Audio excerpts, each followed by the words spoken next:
this is how to make a supernova, and today we're going to build some dungeon tiles.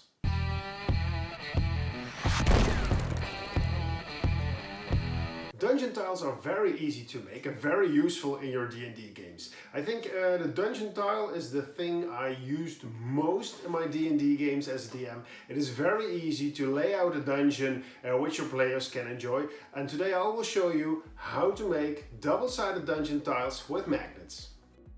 First, I made some 10 by 10 centimeters foam squares with my hot wire cutter.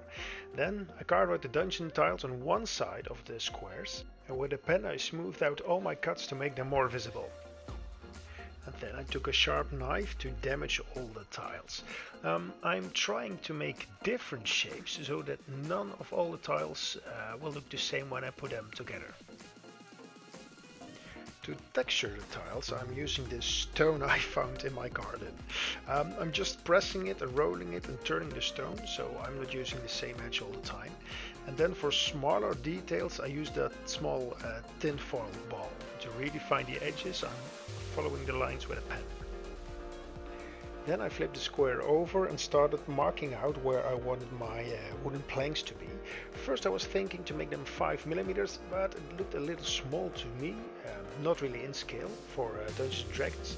So I made them 7 millimeters, and it looks much better to me.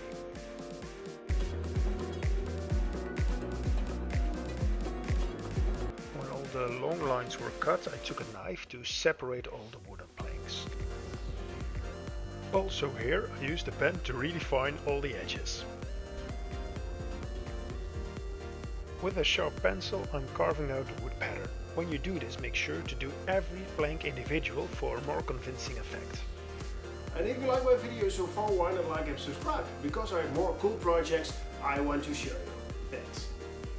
Then it was time for a black base coat with a little watered down black paint to make sure all the paint was getting in every nook and cranny. And because I needed to paint a lot of tiles, I'm using an old paint roller, and immediately the texture is showing. And I use a large brush and a lighter grey to dry brush everything. And here you can see the effect we have added in just a few seconds.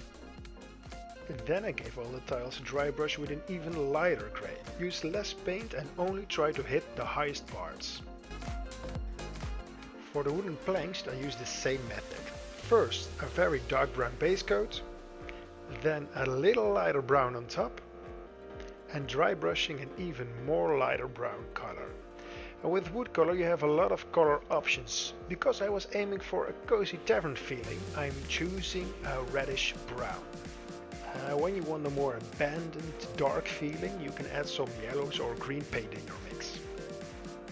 When you want to add magnets, you need to make sure all the magnets are in the same place. To do this, I made this corner poke thing. I put all the tiles in it and poked the holes for the magnets on all sides.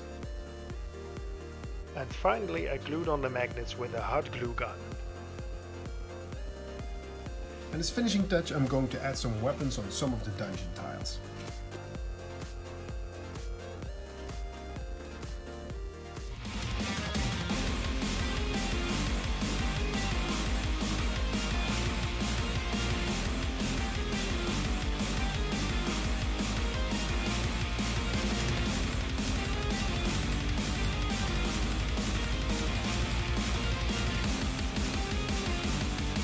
Friends, thank you for watching, and if you want to know more about dry brushing, I suggest you watch this video.